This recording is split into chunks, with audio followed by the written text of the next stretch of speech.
Good afternoon, everybody. We're delighted to have you here to talk about the malERA Refresh, updating the malaria eradication research agenda. The way it's going to work, I'm going to do a very brief intro to the process that we did as a community to engage in this. And then we're going to have 4 speakers, and with one change in that Dr. Rick Steketee came in and was able to help us, but he will be presenting not health systems, but combination interventions and modeling. He will be the 4th speaker. And I've learned, I think, how to work this. Great. So just to remind you, we've talked about this before, but this is actually going to submission of papers, that this effort represents both a leadership group, chairs, and panels, 6 panels that represent at least 180 people that engaged in the panels and others that provided additional advisory review as the papers were created.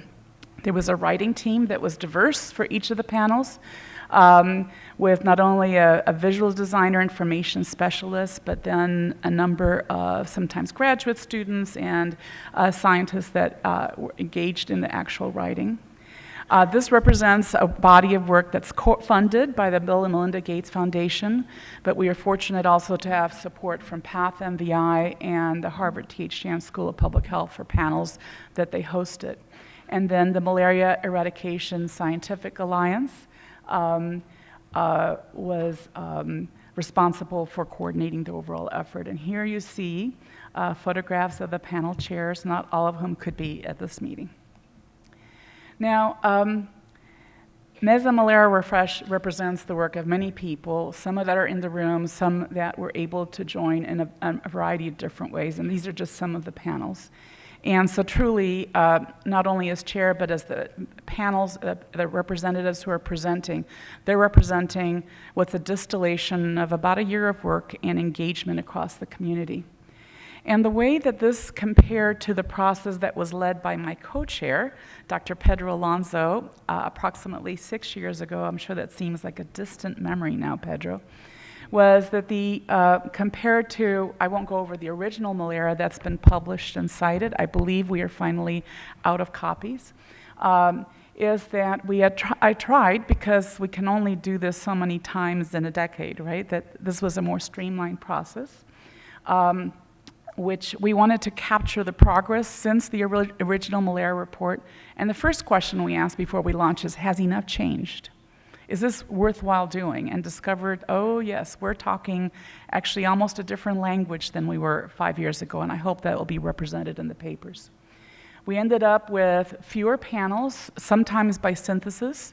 For example, the resistance panel covered both insecticide and drug resistance and found that bringing those communities together was almost unique. They don't generally talk to each other. They deal in very different worlds, but with common principles and themes. And then combination interventions and modeling, which you will hear about today, was the synthesis, not only what we're learning from the field, but how it enters into the model, what the work the modelers are doing, and how that then gets validated by experiences in the field. So the goal is to update the R&D agenda, to define how evidence base has evolved and is evolving, and to identify the key research areas and questions. So it's not only just what's hot, but what are we worried about that we don't have the answer or the tools to answer?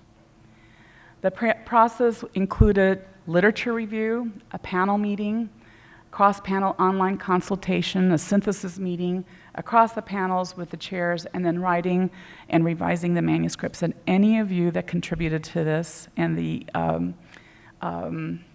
very intensity of that last, I can already tell you, thank you very much. We were very helpful. It was very helpful and critical to what will be the final product, which papers are already have been submitted. So today you're going to hear from Dr. Elizabeth Winsler as the first speaker, Dr. Abdullah Jemde, second, Dr. Fedra Zakumo, and then, as I said, Dr. Rick Steketee with commentary that I've asked Dr. Pedro Alonso to make. And so the first speaker will be Dr. Elizabeth Winsler, coming up from University of San Diego, California at San Diego. Okay, I'm going to be talking about The basic research and enabling technologies section. So many of you in the room came and met, and we brainstormed for a couple days, and we talked about where we are, where we were, and what we need to do. And I will just talk about some of the things that we discussed, some of the gaps that we identified, and I'll finish up with a list of high impact and achievable goals for the next 5 years. So we broke this into different sections, and the first section that we just thought we discussed was malaria transmission. So as everyone knows, continued malaria transmission is a barrier to eradication. Current treatments do not prevent treated individuals from spreading malaria. We need either drugs or vaccines that interrupt malaria transmission for elimination. And furthermore, if you have transmission and you have drug-resistant or vaccine-resistant parasites, the way that they spread through the population is through transmission. It's also been noted that it's a population bottleneck, and that it looks like if we can interfere with the process of transmission, it could be a way to move toward elimination. So 5 years ago, if we were interested in finding drugs that block transmission, people tended to use the standard membrane feeding assay, and this wasn't a particularly ideal way of doing things. You need large volumes of compound. It's extremely laborious. It's extremely expensive, and tedious as well. And since then, we have moved our laboratory. There was a consortium that was funded by the Bill and Melinda Gates Foundation that included the FIDOC lab, Bob Sinden's lab, our lab, Pierre Buffet, and others, and Vicki Avery. And we have since then identified a series of high throughput assays, and this is just one example that can identify compounds that kill gametocytes. And I think this whole field has moved very quickly forward. In addition, there's been a lot of other developments with respect to transmission biology. We've identified transcription factors that control transmission. But there are still many open questions with respect to gametocyte to mosquito biology. One of them is that what genes contribute to the transmission of Plasmodium vivax. So we know almost nothing about transmission in Plasmodium vivax. We don't know how similar or different it's going to be from falciparum. And we identified this as an area where a lot more research is needed. We still don't know what the biological determinants of gametocyte viability within the mosquito are. And so if we could identify the proteins that the parasite interacts with within the mosquito, these could give us new targets for these important gene drive systems that people are discussing. So I think there's a lot more research that needs to be done in this area. We know very little about what transitions parasites into the sexual cycle in humans. This is studied mostly in the laboratory in Plasmodium falciparum. Plasmodium falciparum parasites that have been adapted to culture are not the parasites that are in humans. And I think if we knew more about how gametocyte induction is turned on and turned off, it might give us opportunities. And I would also just like to mention we still don't know the basis for malaria parasite sexual identity, which I think is remarkable considering how many deaths we have. So next is infection biology.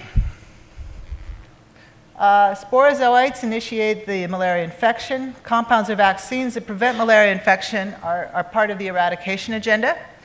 Population bottlenecks, again with the sporozoite stage, mean lower level of resistance to vaccines and drugs, so this is an ideal place to target the parasites. It's immunologically important and the source of the P. vivax dormant reservoir. So 5 years ago, the identification of compounds with radical cure activity or even causal prophylactic activity tended to rely on inadequate rodent models, such as the P. burgii model. We were able to conduct screens, and this yielded compounds that have moved forward, but determining which ones of these compounds that block liver stage development in a P. burgii rodent model, determining which ones of those might have activity in a radical cure model, it really wasn't working particularly well. And working with Novartis at the time, I think it took about 2 years to actually transition a molecule into a radical cure test with a cynomolgi monkey model. and then ultimately it was shown not to have radical cure activity. And this whole process was very expensive and took many years. Since then, we've again made a huge amount of progress. This is just highlighting some of the key discoveries from the CAPI lab, from Sangeeta Bhattia's lab, and for example, the ability to have the use of an FRG mouse with a reconstituted human liver, and using this as a way to study Plasmodium vivax infections. And then we also have been developing, the liver co-culture, hepatocyte co-culture model, and then also been working in South Florida in Dennis Kyle's group. And we've made a lot of progress in terms of identifying new tools for studying the liver stages. However, there are many things that we still don't know. For example, again, what mosquito cues drive the sporozoite to the salivary gland? Again, this could be an important important area for investigation, because if you could inactivate some of those molecules, again, they could be used in gene drive systems. I think you still don't know what the essential pre-erythrocytic vaccine targets are. Now that we have high-throughput systems for studying the liver stage, especially with falciparum or Vivax, it opens up the opportunity to do screens of monoclonal antibodies to identify which ones of those can inhibit the liver stage invasion process. And so we might then be able to take an agnostic approach toward identifying antibodies that have sterilizing activity in much the same way that people have done in HIV. And we also have very little idea about which human gene products are needed to support parasite replication in the liver. And this is just an example from our lab, where this is a liver cell. These are HCO4 cells, and they've been infected with Plasmodium burgii, and this is an HSP70 antibody to the parasite. And this is an antibody to a human gene, which is massively upregulated when the parasites invade the liver. And so you can see the beautiful co-localization, and this suggests, and we know there's a lot of human genes that are critical for supporting the development of parasites within the liver. And these human genes could be very interesting drug targets, because you would have no resistance if you targeted this interaction. Let's see. Another thing, dormancy. This is also very important for eradication agenda. It prevents dormancy both within the parasite, within the mosquito. If mosquitoes reappear after a dry spell, it impedes the use of genetic control methods. So for example, if they're hiding, P. vivax hypnozoites are also a reservoir that can allow reintroduction, and we really need to tackle the identification methods for the attack to identify and remove Plasmodium vivax hypnozoites. As well, asymptomatic gametocyte carriers can spread disease. Some of the nice things that have been done in the last few years, Matt Marty and Regina Joyce have showed that the gametocytes are hiding in the bone marrow, and Clemens Calkins and Dominique Mazier have made progress in terms of initially identifying hypnozoites with the Plasmodium cynomolgi model. However, still many unsolved questions. What induces dormancy? Can dormant forms be reactivated at will? Can we make hypnozoites come out of the liver and then make them go away? And where do mosquitoes go during the dry season? How long can they persist? And we also talked about asexual blood stages. These are still, almost all deaths are still from asexual blood stages, and so they're medically important. The high number of parasites can lead to the emergence of resistance within an individual, and we need to understand how this happens so that we can better control it and design better drugs. Asymptomatic carriers can continue to transmit. And of course, asexual blood stages are the most tractable stage of the parasite for experimentation. They're easily sequenced, there's immune responses, there are lots of tools, and we have to expect that many people will continue to work with asexual blood stages. I didn't really, there's been so many advances over the last 5 years that I didn't really have time to go into most of them, but some of the highlights, I think, are improved production of continuous culture conditions, including identification of host cell environments needed to support P. vivax invasion and culture, and proof of principle that human hematopoietic cells can be immortalized, P. knowlesi in vitro culture adaptation, identification and spread of mutations associated with artemisinin resistance, discovery of new drug targets, and new first-in-class drugs are now in clinical trials. With thinking about what we need with respect to blood stage, we need to focus again on Plasmodium vivax. We don't know that much about good blood stage vaccines for P. vivax. Another thing that I think is very important is what is the role of coding and non-coding features in the genome? This is because as we do lots and lots more work on resistance or sequencing parasites from the field, we often will end up either in an energenic region or in a 5' or 3' UTR or in a gene that has no known function. And if we could get together and more systematically annotate the genome, it would save everyone a great deal of time instead of having to do it one by one.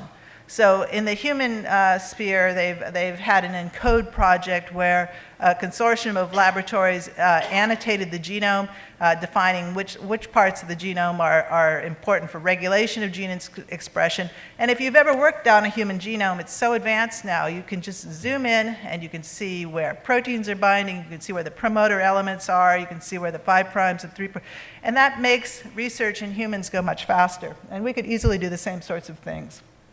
We need to invest more in culturing P. vivax long-term and looking more into the metabolism, including human metabolic markers of infection and gametocyte carriage. We also discussed transformative and disruptive technology. Technology is always important because I was always taught that technology drives discovery. And it's where you get your innovation. And if we can adopt technology, it may accelerate the path of the path to elimination.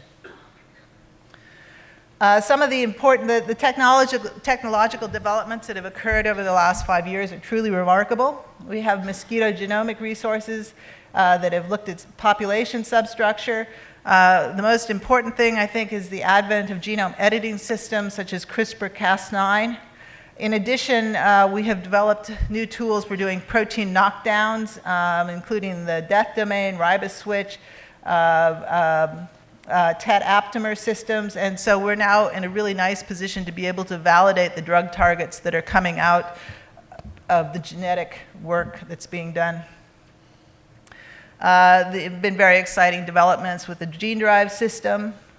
We've seen colonization of new mosquito vector species, new techniques to improve antigen design and clinical evaluation of vaccine targets, and improved resolution in intravital imaging, and of course, genome sequencing methodologies have really transformed the field. So just to finish up, this is the list of things that the committee decided was most important and most doable within the sphere of basic research and enabling technology. So with respect to functional genomics, identification of regulatory sequences within the parasite genome, similar to an ENCODE project. Working together for a genome-wide annotation of gene function to identify sets of genes involved in discrete cellular processes, including drug resistance. And we think that this could be best accomplished in a consortium-type project where protocols are shared, and it's much more efficient than any one laboratory trying to study their own one gene. Improve scalability of CRISPR-Cas9 technology in asexual parasites to allow for both pooled genome-wide approaches and single-cell transformation. And a greater collaboration between researchers to avoid overlapping gene annotation efforts. In transgenic mosquitoes, we would like to see the generation of a mosquito consortium to evaluate promising drive-based strategies for efficacy at scale over time and to share knockout and transgenic strains.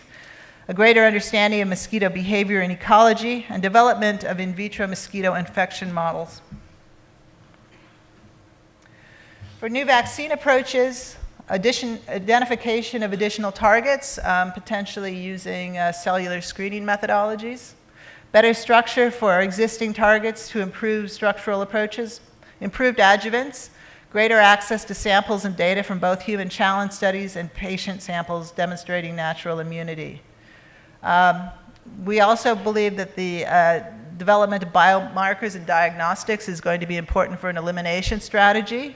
One thing that's important would be finding better indicators of transmissible gametocytes. So if you screen a person and you identify that they're PCR positive for a gametocyte marker, it doesn't necessarily tell you that that gametocyte is capable of transmitting. And even in our own work, trying to get Plasmodium vivax sporozoite production, we get blood feeds from patients this is with Joe Vinitz and our team in Peru, and we can't tell which ones of those are going to give us good sporozoite yields because we don't have good markers for gametocyte activity and whether they'll go on to produce a mosquito infection. We'd love to have markers of liver stage infection, particularly hypnozoites. And I don't think that, seeing all the genes that are upregulated in liver cells when they're invaded, when they're suggests that we might be able to develop biomarkers that will tell you whether someone's carrying hypnozoites, and that would obviously be very useful for an elimination strategy. And we can potentially identify metabolic signatures of different states of the life cycle. For example, do you have gametocytes? Do you have hypnozoites? Do you have asexual blood stage parasites? And finally, we need a better understanding of resistance to antimalarials and insecticides, identification of genes and pathways involved in resistance, what we now are calling the resistome. And of course, I just want to finish up by emphasizing that we need greater accessibility to Plasmodium vivax. It's currently impeding our ability to move forward. And we think that there needs to be better investment in infrastructure to be able to, because we think that tackling Plasmodium vivax in the end will be the most difficult. Greater collaboration between groups would improve access to existing sporozoite sources, and this could be coupled with advances in cryopreservation. So anyway, that is basically all I have to say. And just wanted to say thank you, and we're going to take questions. We'll take questions at the end. Okay. Okay.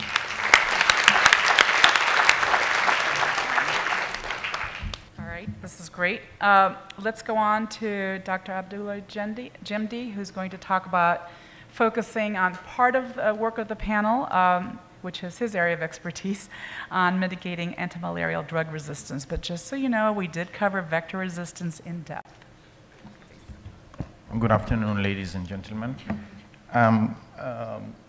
During the last malERA, there was the issues of drug resistance and insecticide resistance was considered a cross-cutting issue. So for the after the first few years of research and progress, I think we've got to realize that drug resistance and insecticide resistance can be upgraded to its own panel in the malERA refresher sessions.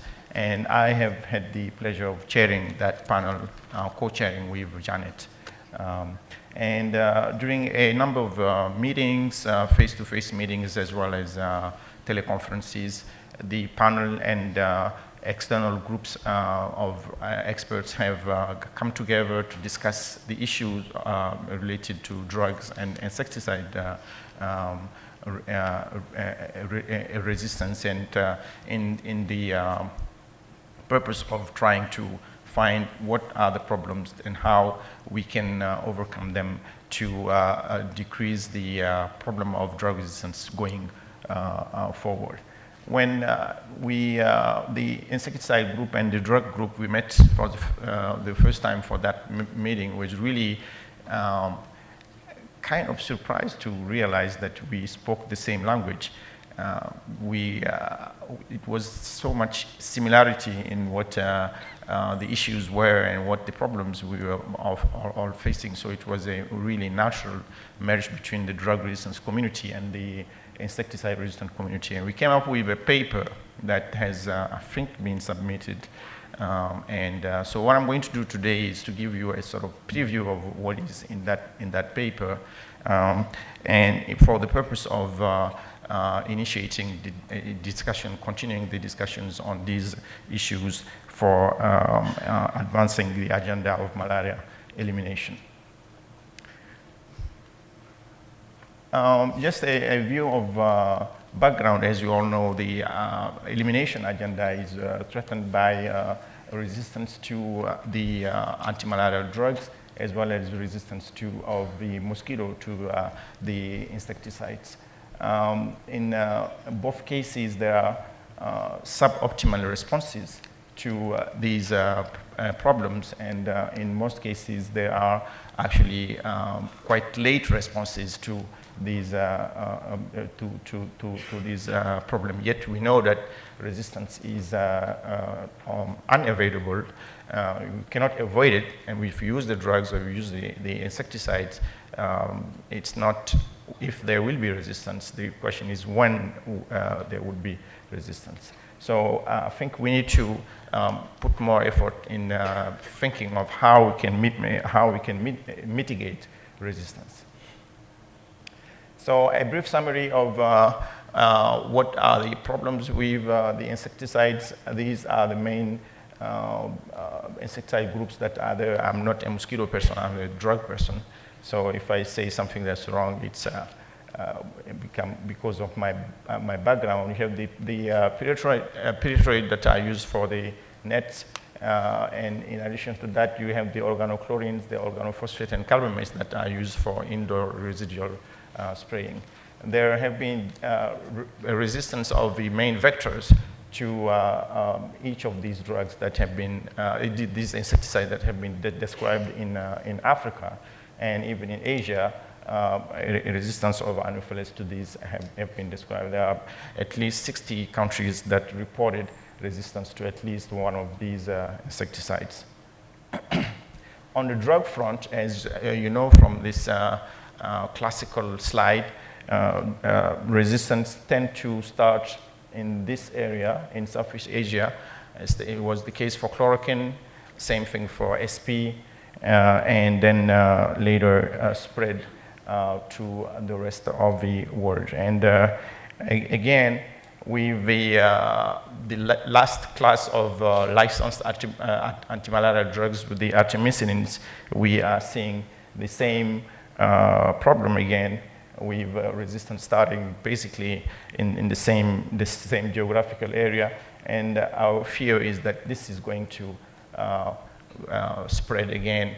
Actually, we are now realizing, it's an old slide, we're now realizing that the resistance is not only spreading, but also popping de novo in some places. So to sort of try to decrease, try to deter resistance, we came up with the combination therapies, artemisinin, avoiding the use of artemisinin monotherapy to use it in combination with a partner drug.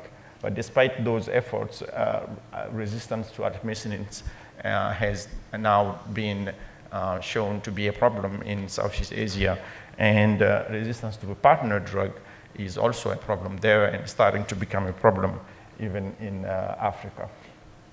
Plasmodium vivax, chloroquine, is still the drug that is used for vivax, but there again, there are declining efficacies that have been reported, and the genetics of this decline is being investigated. For the other species of plasmodia that infect people, there is very little work that is being done to assess whether there are resistance there or not. What are the public health impact of these problems? In the case of antimalarial drugs, it's basically, it's much clearer because there are a number of studies that have shown with increasing resistance to chloroquine and to SP, increased morbidity, increased hospital admission, increased mortality have all been documented. It has been more difficult to tie the development and spread of resistance to the mosquito vector to public health impact. And that may be because of a number of confounding effects, namely, in addition to the action of the insecticide, you have the natural barrier that the mosquito net does that also has a role in the efficacy of the net, even if the insecticide is not working appropriately. And there are probably a need for developing adequate tools to better investigate the relationship between insecticide resistance and public health impact, namely the decrease of the disease burden. In both cases, for chloroquine, for drugs as well as insecticides, we tend to, by the time we really have a good handle on resistance, it's kind of too late. So I think the main issue is now how can we do to be much more, to act much quicker and be able to do something about it before it has become too late. As I was saying at the beginning, it's not possible to avoid resistance to the parasite resistance to the drug or the mosquito resistance to the insecticides. There have been some attempts of solutions, like promoting the use of simultaneously using different compounds with different modes of actions, varying, using spatial and temporal variations, and trying new tools that are being promoted through the Global Plan for Insecticide Resistance. Similar efforts are being done for the drugs, but a number of challenges. Each of these questions are actually, I think, very nice R1 type of research questions that postdocs can jump on. What are the benefits of the insecticide rotation, mixture or spatial mosaic of the different forms? What is the impact of adding this non-pyrethroid indoor residual spray where you already have working mosquito nets? When should the new insecticide be introduced? What is the ideal rotation period or configuration? How many insecticides do we need? All of these are important questions that need to be investigated to further this agenda. On the drug side, the artemisinin combination therapies are still effective outside the greater Mekong area. To maximize this efficacy and to try to slow the problem of resistance, a number of attempts have been made in the form of optimization of the drug, optimization of the duration of the treatment, timing of the treatment, and the pharmacokinetic profiles to specific subgroups that have not been fully characterized during the clinical development of the drugs. That's the case. Recent data have shown that that's the case in children, in pregnant women, where the dosing that are on the label are not adequate for these specific target groups in some cases. A number of pooled analyses have assessed the effect of the dosing strategies for several of the currently used ACTs, but these are still academic interests. They have not been translated in the field. In Southeast Asia, with the problem of resistance to not only artemisinin but ACTs, now there are testing using triple combinations of existing drugs. And I think yesterday or so there was a talk about using a different ACT when one ACT is failing. So these are all attempts that people are trying in order to mitigate resistance. This comes with a number of challenges also on the drug front. There are molecular markers that are being used in addition to efficacy studies to better improve the action in the field in the greater Mekong area, but there is a need for a far more complete information on all of the other ACTs. The issue of using multiple first-line drugs has also been tackled in the drug-resistant field. A number of models are out there but show different results depending on who you read. When you look at the multiple first-line therapy versus temporal rotation of the ACTs or the sequential use of different first-line drugs. I think there is a need for multiple models to better characterize these different scenarios, and actually the need for boots on the ground to actually test some of these models in the field.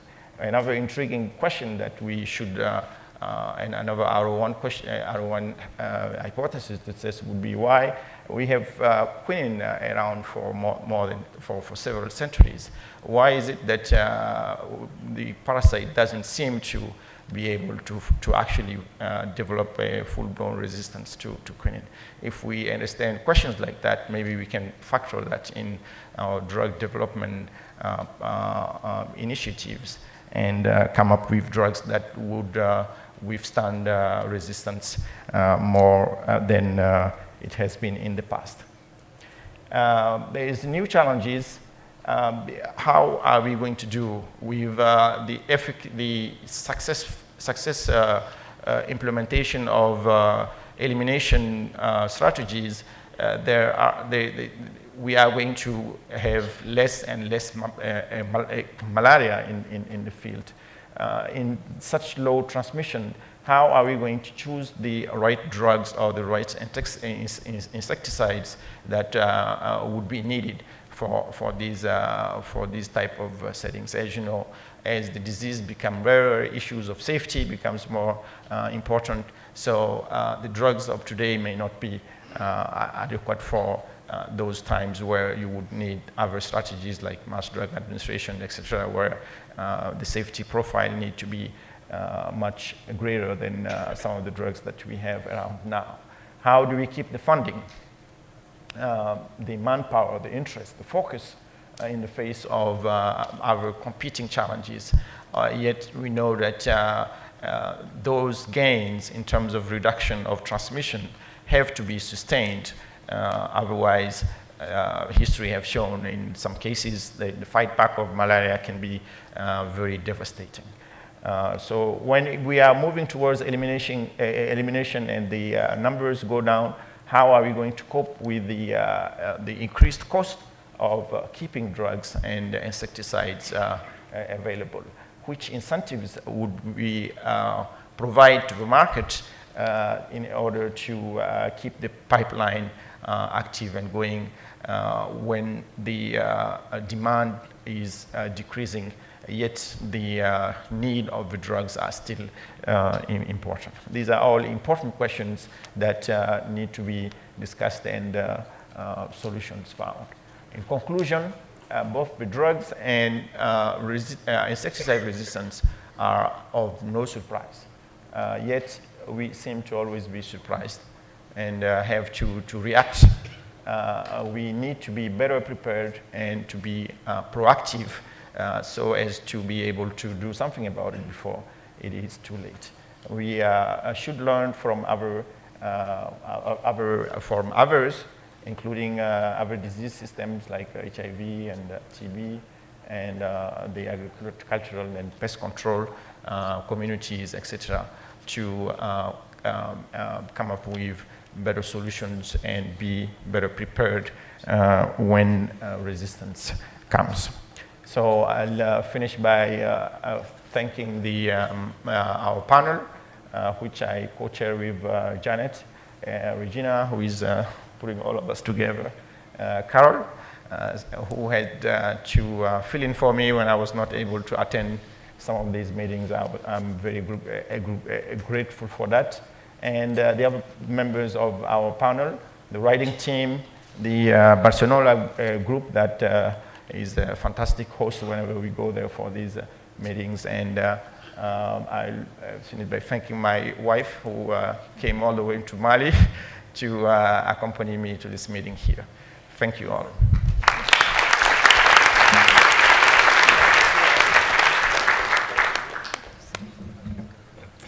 Thank you. The next speaker is Dr. Fredros Akumur, talking about tools for malaria elimination. Thank you. Good morning. Fredros here. I am speaking on behalf of the panel on tools for elimination. This is a panel that we co-chaired with David Caslow and Tim Wells, and for whom we really appreciate. I would like to begin by saying that this is work that was done by 30 scientists, over 30 scientists actually, who participated either directly in meetings or through surveys online and emails coordinated by MESA. We did have a sit-in meeting in October in 2015 in DC, and then followed by that we had a series of other engagements with the co-chairs. We have considered both the available evidence, but also the whatever is needed moving forward for malaria elimination in the future.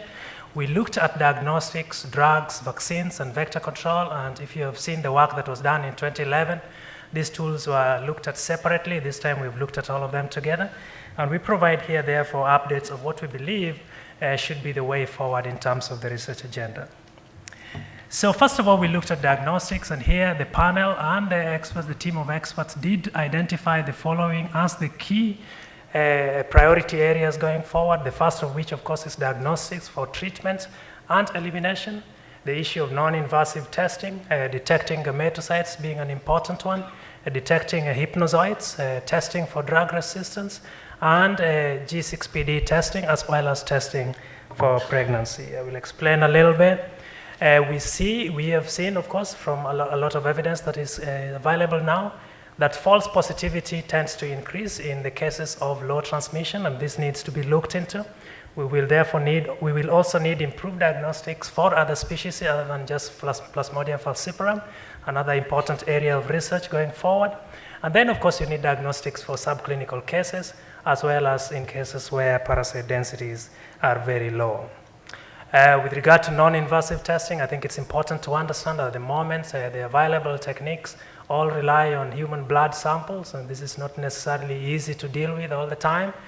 Fortunately, there is some work that is suggesting now that PCR-based assays for P. falciparum is possible in saliva, and that we can have detection also in urine, and this is undergoing field trials.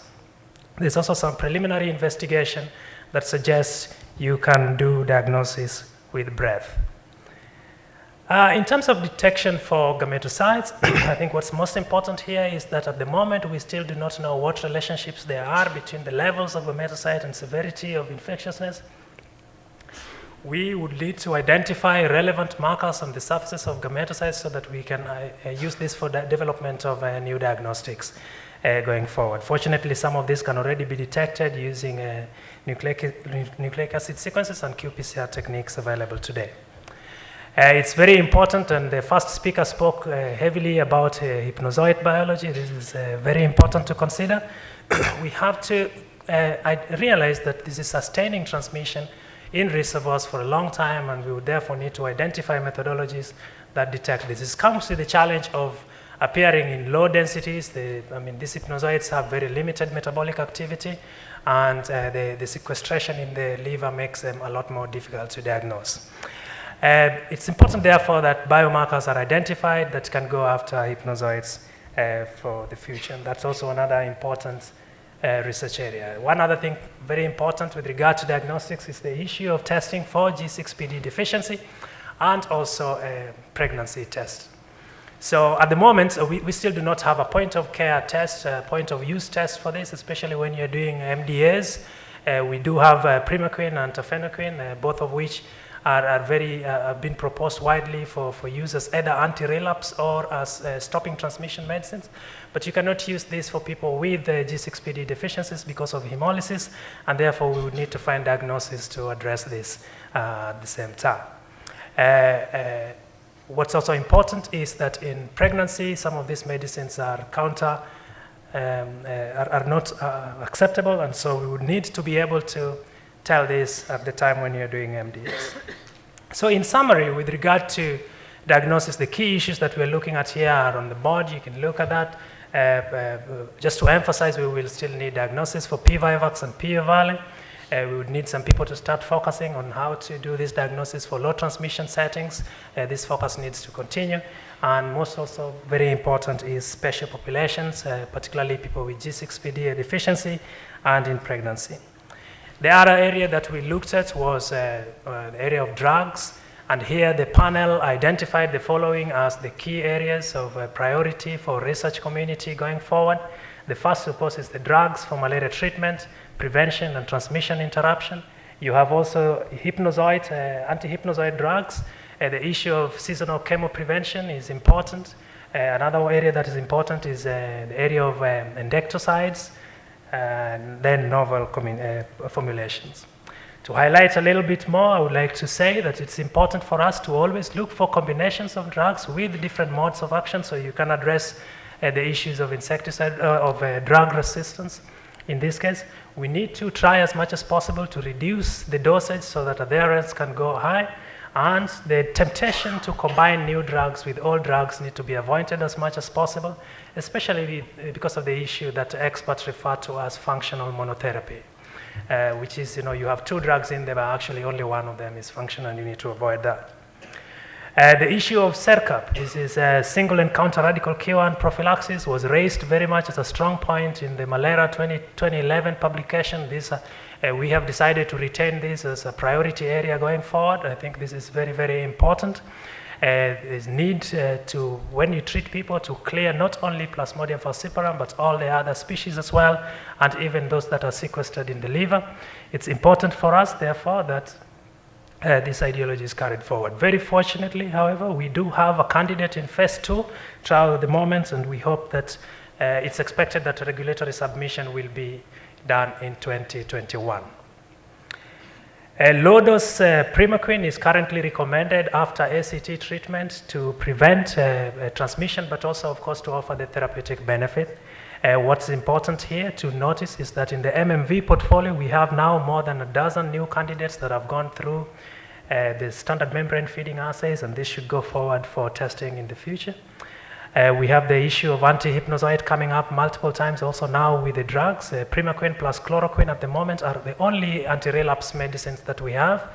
In the case of PVIVAX, you see that 4 out of 5 new cases are because of relapses. Cases are because of relapses, and these 6, therefore, that we need to have a very high anti-relapse, very high efficacy anti-relapse medicine. At the moment, the only candidate that we have is tafenoquine. We do have phase 3 trials going on, and regulatory submissions should be in 2017.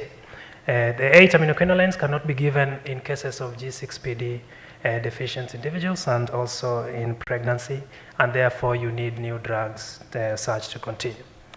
The issue of seasonal chemoprophylaxis has come up quite strongly as well, especially in areas where malaria transmission is seasonal.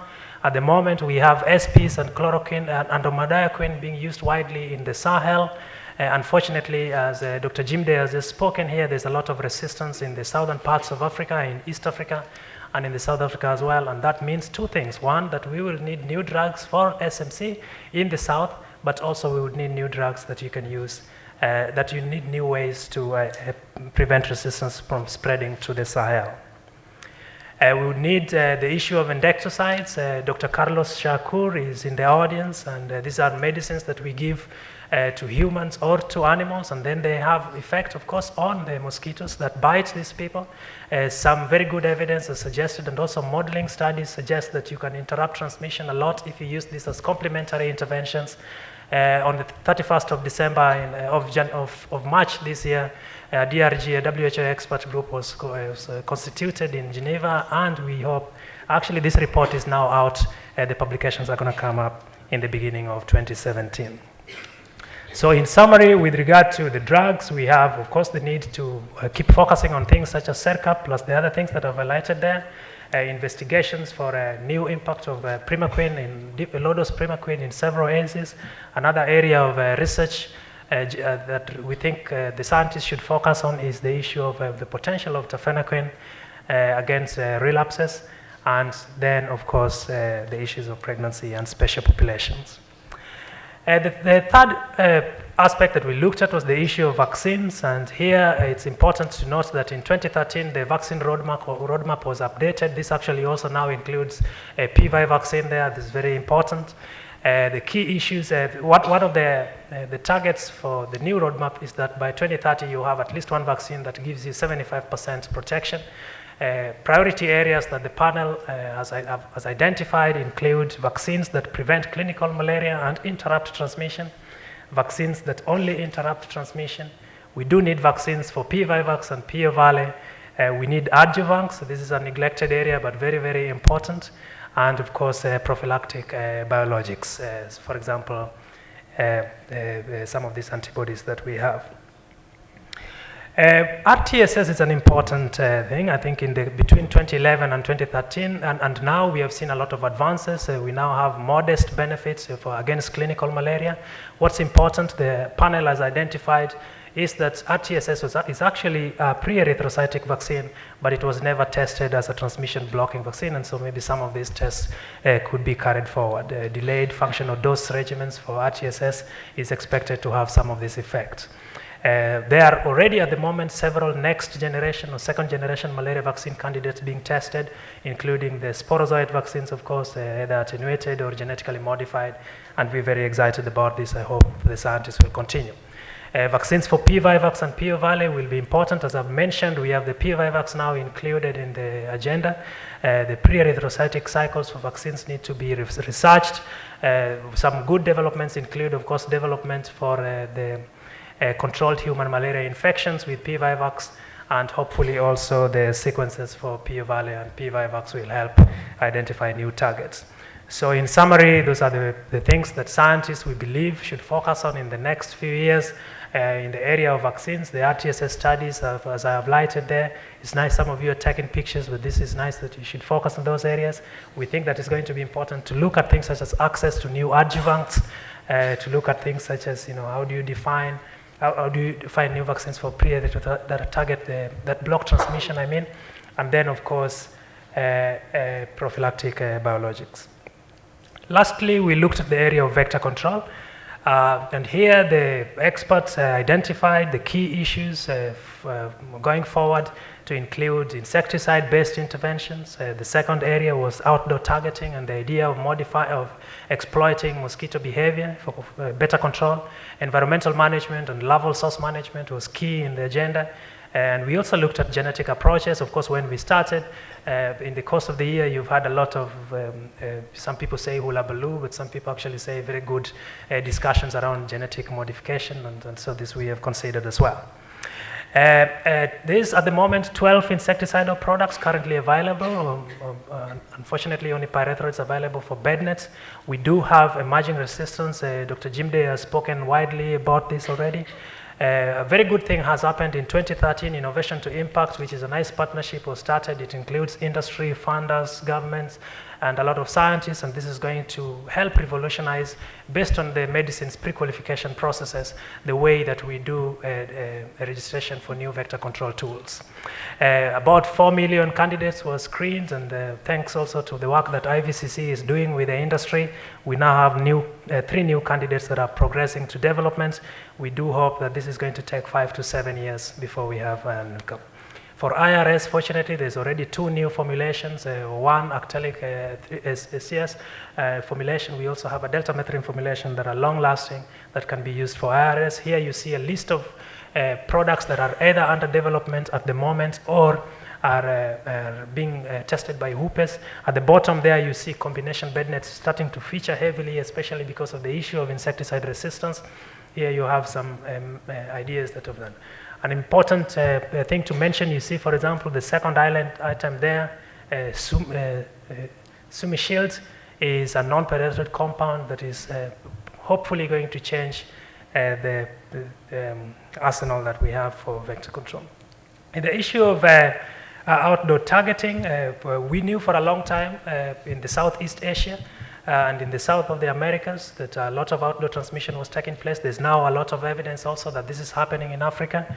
There's been a lot of improvement in the vector ecology itself, studying the behavior, and we are very happy that this is resulting in a lot of new tools coming up. So this we encourage the scientists to continue to do. One example is the issue of the mating behavior of mosquitoes, neglected for a very long time, thanks to work from people like Dr. Abdoulaye Diabate, people in Mali, and now also at Ifakara Health Institute. Mosquito swarm searching squadrons are starting to be popular, and we think that there's some opportunity here for investigation. Larval source management, the only thing I would like to say here is that this is a very highly effective tool, but it has always been poorly scaled up because of difficulties to do with logistics, the intensity of work that you have to do. And here we think that there needs to be additional resources, additional investigations on how to improve cost effectiveness. Lastly, the issue of genetic approaches. There are two things here. The first speaker spoke about that briefly. When we started, of course, the genetic approaches issue arose. There are two things you can do. There is either vector suppression, population suppression, or modification so that you have refractory mosquitoes. There seems to be some very good evidence that this can be a very well-organized, large-scale, and high-impact product going forward. The development or reinvention or invention, as some scientists call it, of CRISPR-Cas9 means that a lot of this can now be done either easily or a lot more cheaply than before, and so there's a lot of hope there. Finally, as a summary, the key challenges that you would need to look for in vector control are the need for new insecticides to counter resistance, need for a non-pyrethroid LLIN, improved durability of bed nets, this is important. You need to have investigations on larval source management and how this can be improved, and of course, we need to look at issues around genetic approaches, especially regulatory issues, scalable genetic approaches, and so on. And lastly, novel interventions to target populations, especially biting outdoors. Ladies and gentlemen, I think that's all we have. I would like to say thank you very much.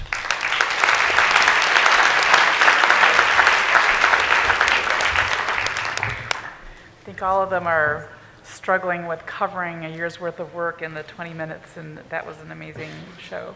The last speaker will be Dr. Rick Steketee, talking about combination interventions and modeling and how this gets brought together into a strategy. Thanks. First, I'll also thank the organizers both for their support over the course of this past year with this work and for inviting us to talk. And I'll thank Marcel Tanner, who evidently kindly recognized that his work on health system strengthening and surveillance was nowhere near as important as the work that we did on combinations of interventions and the modeling. Therefore, he gave us this opportunity to talk to you. Having said that, sorry to miss that talk because that issue is important as well, and we'll miss that.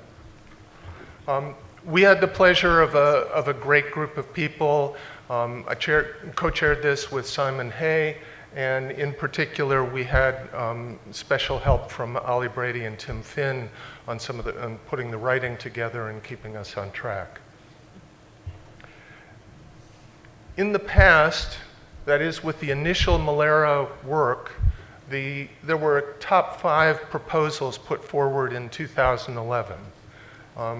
These included developing a modeling consortium, analysis of optimal combinations and sequence of interventions, developing spatial models with realistic heterogeneities, incorporating the direct effects of drug and insecticide use in the emergence of resistance, and the development of a central web-based resource that hosts all the relevant data and the outputs from the model.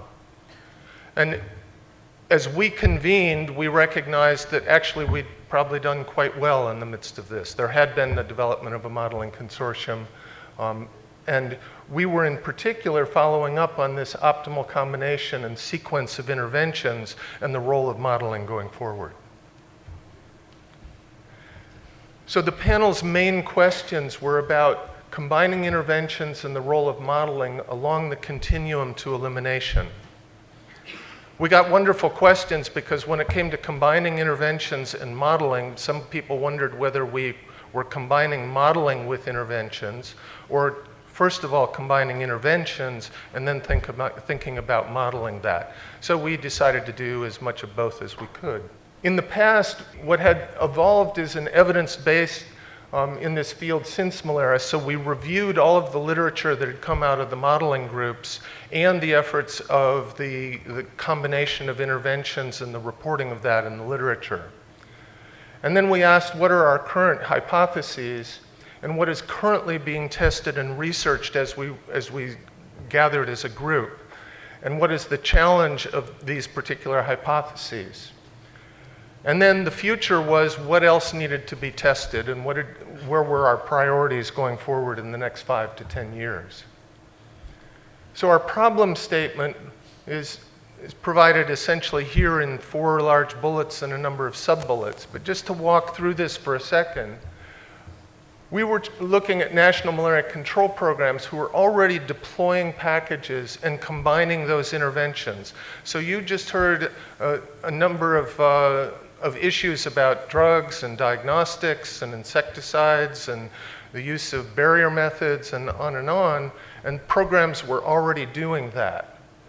These were essentially oriented towards killing or shortening the lifespan of vectors, clearing parasites from people, efforts to expand and assure that quality information was available to direct these interventions, and then that a variety of deployment strategies were being used.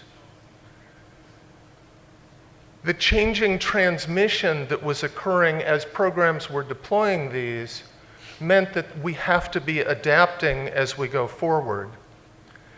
And we can't test all of the possible packages that you could put together. So the opportunities with the modeling in particular was to investigate these appropriate packages, to come up with prioritization as to which ones ought to be going to the field and evaluated in the field, and then to help suggest which packages should be used in particular areas or level of transmission strata, and then estimate the risk of resurgence or things like scaling down interventions once we had achieved 0. And finally, as was noted back in 2011, the issue of some of the threats to this, that is parasite resistance and drug resistance.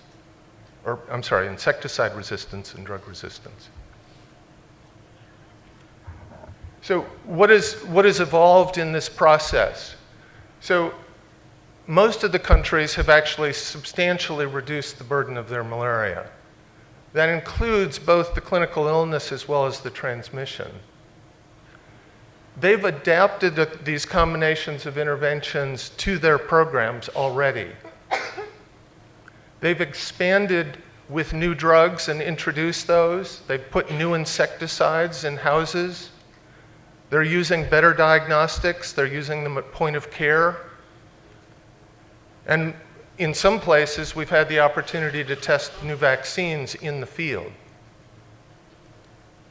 So testing these new approaches including drug-based population-wide parasite clearance, which several presentations in the course of this meeting have highlighted some of that information. And at the same time, we have a new global technical strategy from WHO that goes out to 2030, and there's a significant revision of the WHO operational manual now being termed a framework for malaria elimination that is hopefully soon to come out. So we're doing this work with malERA in the context of things that are changing even over the course of the time we were meeting.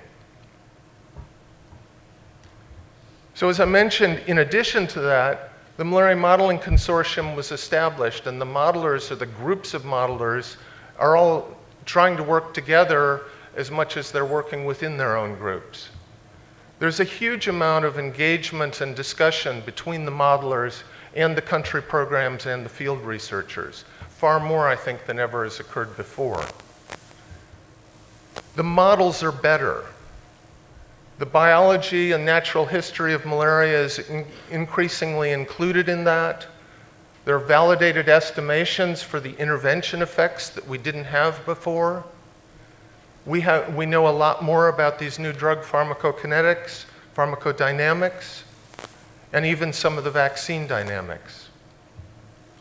The models have been used for examining the product profile for new tools. RTSS was looked at by all of those groups working in the modeling consortium.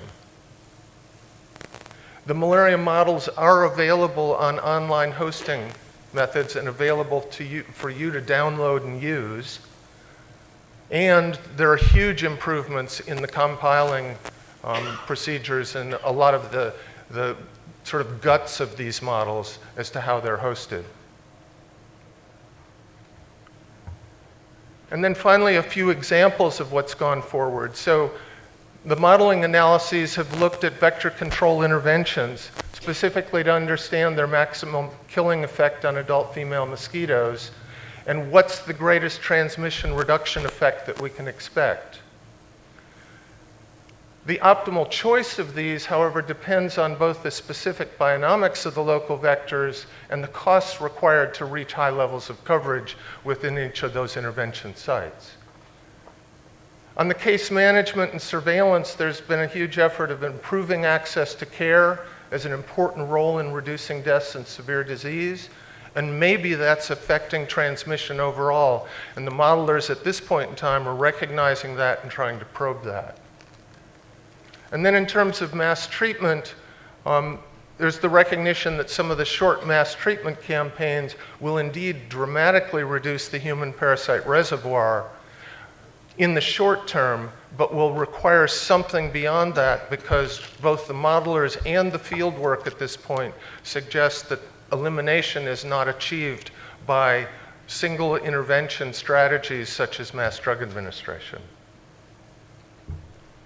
So one of the things that we did to underpin this going forward is we developed this notion that we ought to talk with a common language about what we mean when we say high transmission, or moderate transmission, or low transmission.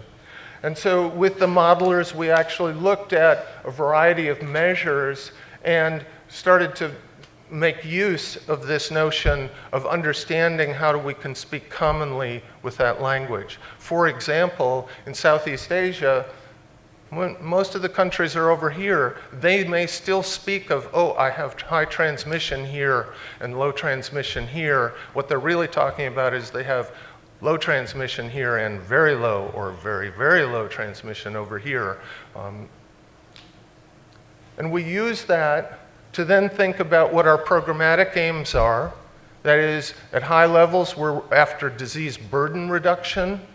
As we reduce transmission, our efforts are actually to further reduce that transmission.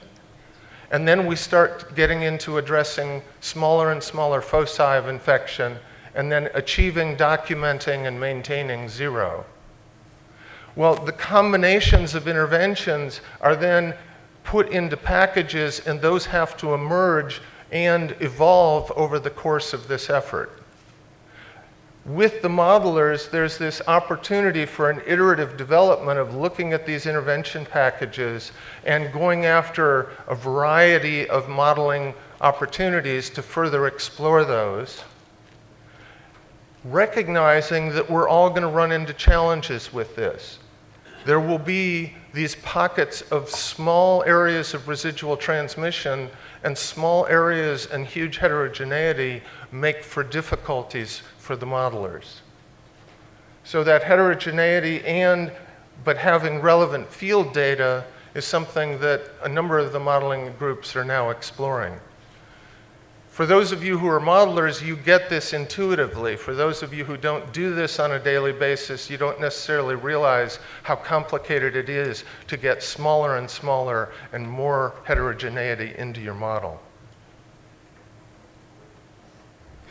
So going forward, the research needs and opportunities were identified, or at least prioritized here. So systematically, we need to identify and clarify the intervention package components. That is, what are we putting together as the set of interventions? And think about at what point would you trigger the movement from one package into another in a given area. The models need to constantly be validated with the field data. So my little round circles from the previous slide suggesting that iterative opportunity is indeed one of of developing models and then looking at field data and then reevaluating those models. We identified that non-falciparum parasites and the vectors transmitting them is something that the modelers have really not addressed to this point. And that's a growing issue, particularly in the areas where we're getting rid of falciparum. The notion of linking risk mapping to the management infrastructure in countries where program action occurs. That is, we have a tendency to show beautiful maps of color-coded this or that that tells us that there's more risk here or more risk or less risk there. But we need to actually figure out how to put those together with who's managing that risk. Where's the health facility in this? Where are the community health workers? Where are the villages? And how do those interact? Then defining required components for the surveillance system. We actually hadn't gone there in the past with the modeling community. Can they help us understand what is the information that we need to know as we move down that transmission intensity scale? Do we need to know something new and different, and do we need to evolve our surveillance systems rapidly in order to address the next set of problems? And then one of the questions that comes up repeatedly is this issue about looking at these intervention packages and seeing how they affect resistance to the insecticides or to the drugs, and whether or not we can optimize our program efforts in order to address that. And then finally, there was a fair amount of talk about the fact that sometimes country programs are dropping their infections so rapidly that the modelers haven't a clue as to how to catch up with that in real time to help them know what to do next. So this is an issue going forward because sometimes the speed of change is more rapid than we as human beings can handle. And then I always hate to put this as what might look like a last thought, but the point about communication and capacity building in countries, the fact of the matter is that modelers tend to be really smart people. And they think quantitatively, they know how to ask questions and put quantitative approaches behind those questions. That often means that they don't think the same way that a program manager or a community health worker thinks in the field.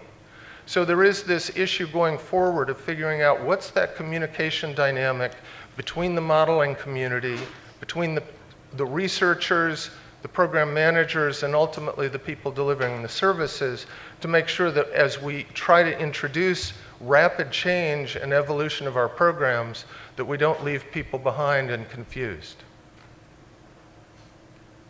So thank you very much and appreciate your attention.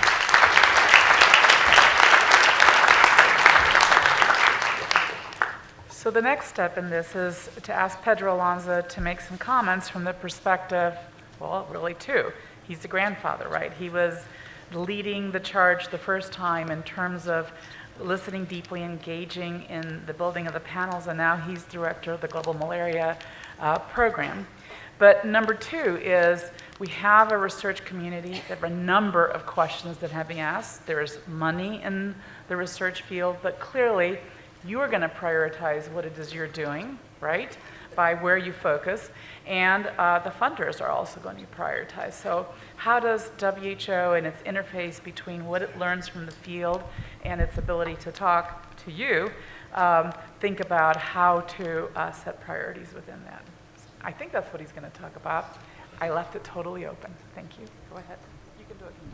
So thank you very much, Ina. So I won't take more than just 3 or 4 minutes because I think the important thing is to have the speakers join us up here and take questions and retain the dialogue with the rest of you. Let me just a couple of quick comments that I put together as I was hearing the conversation.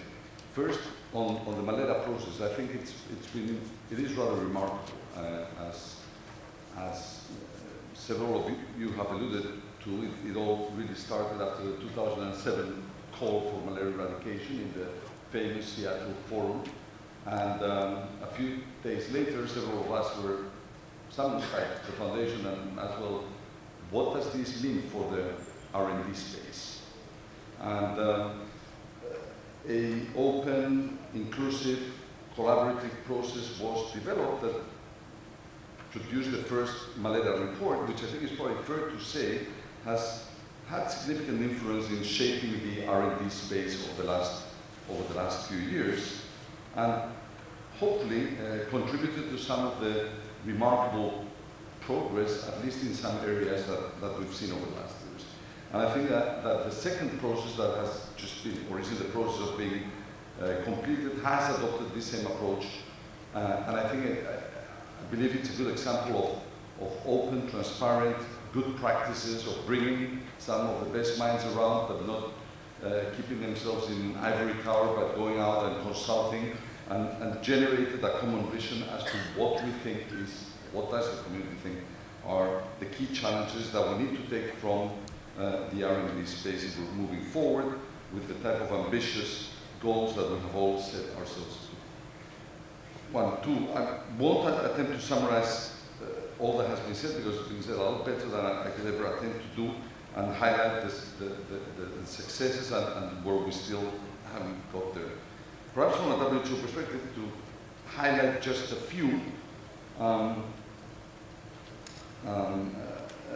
elements on the very long list. I think on the diagnostics, I think the progress has been massive, and we're very close to having some of these new high-sensitive or ultra-sensitive diagnostic tests that may be field deployable, and that is extremely welcome news. The challenge to that is, what do they mean and how do we use them, and how do we interpret that information? And there, on the basic sciences, we're still lacking some important pieces of information, like truly understanding gametocytes and infectiousness. Are we going to have biomarkers that detect hypergymnozoites, and what level of parasite densities determine transmissibility or not? On the vaccine side, I think that we may be able to announce in the next few hours that a first-generation malERA vaccine, RTSS, will now start initial operational deployment in 3 African countries, and I think that's extraordinary news that after 25 years of research, a first-generation vaccine that has gone through all the stages of development, has had positive recommendation from a stringent regulatory authority, may start initial pilot deployment in Africa. But of course, that was not a vaccine, although it's a very interesting vaccine. It hasn't really been tested in the elimination space, and it's unlikely to be a major contributor to our toolbox of elimination strategies. But of course, reducing disease and death is on the path to elimination and eradication. And we've also heard that other products, including host sporozoite vaccines, in different formulations, are already under field trials in Africa with some promising results. And they are being targeted, those products, specifically to elimination, as elimination tools.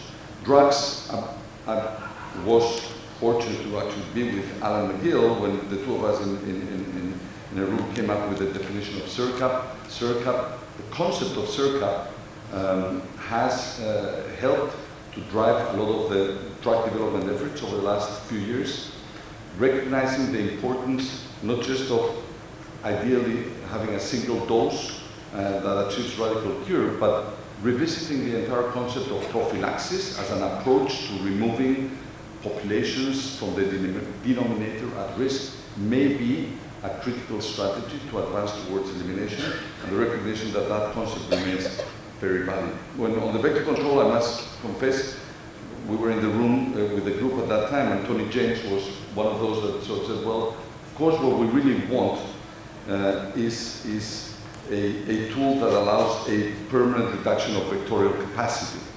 I'm sure he didn't know at that time about CRISPR-Cas and others, but the extraordinary thing is that we may now potentially have the type of technology that could, if applied in the development of different products, achieve that permanent reduction of vectorial capacity. And in any case, the pipeline of new products out there is really quite impressive. On the basic science, I think phenomenal progress, still some shortcomings. One of our key hopes was to have a long-term PVIVAX culture system, and although some progress has been made, we're still very far from achieving that. As Rick said, the modeling consortium, or the modeling piece, I think is one of the huge success stories over the last few years. Just 5, 6, 7 years ago, the modeling groups were at odds, using different databases, different approaches, impossible to actually bring them together to tackle common questions. And I think there the foundation, the Gates Foundation has, and the groups themselves have played a massive role. Surveillance is probably the one area where we need more development and more progress. And as recognized by the Global Technical Strategy, we're becoming a key pillar of our efforts moving forward. Why is WHO interested in this? WHO has been part of this since the early days of this effort. WHO needs to use the knowledge generated by all of you to form its policy-based guidelines and recommendations to countries for use. Therefore, we are a primary user of all that the science community comes up with. We like to be involved in the process because I believe that we can help or provide a positive input into shaping what the needs of the countries and the control programs is. But we're absolutely supportive of these type of efforts. As you may know, there is in development, as a request from the member states in the World Health Assembly, a global health observatory of R&D. And malERA, through the types of work like the malERA and the malERA processes, is going to be one of the key pathfinders in shaping up the global health research observatory. So, in summing up, just a word of thanks to all of you and the process that is being led, key to the work of WHO in what needs to be an evidence-based driven strategy and policies and recommendations for WHO, from WHO, if we want to progress in the path to elimination. So thank you very much. I hope that this panel discussion has given you a basis for optimism of what can be achieved in malaria in the long term. But also I want to help you remind us and to remind the young people what we don't want to happen as we go forward is what happened in the 50s, where people said, oh, it's going to be eradicated, shouldn't base your career in that, you shouldn't engage. If anything else, I mean, there's these documents and these papers, which you will get a chance to read, do a lot of things, but I think they show the false dichotomy between saying something's in a research area or something's in an implementation area ready to go forward, as well as control versus eradication, right? These are continuum in which research, problem solving is going to be important not only at the leading edge, which is on the ground, where they're trying to make very difficult decisions about what gets used, what gets measured, what gets employed, but also in the research labs where you're prioritizing what your questions that you're going to commit your next 1 or 2 or 3 years to, or perhaps your career. So we're on part of a journey. I want to thank all the panelists that participated in this. And I want to thank the rest of you because this will take critical review, and I look forward to hearing you from the MESA website as these papers are launched, and to continue that discussion. Finally, I would like to thank Dr. Kate Whitfield, who's been the coordinator of this effort as part of a critical element of the Malaria Eradication Scientific Alliance, and for whom it's taken, chunk of your life over the past year and a half as we prepared and then launched this. So congratulations to all of you, and look forward to hearing from you when you get to tear and chew into those papers. Thank you very much.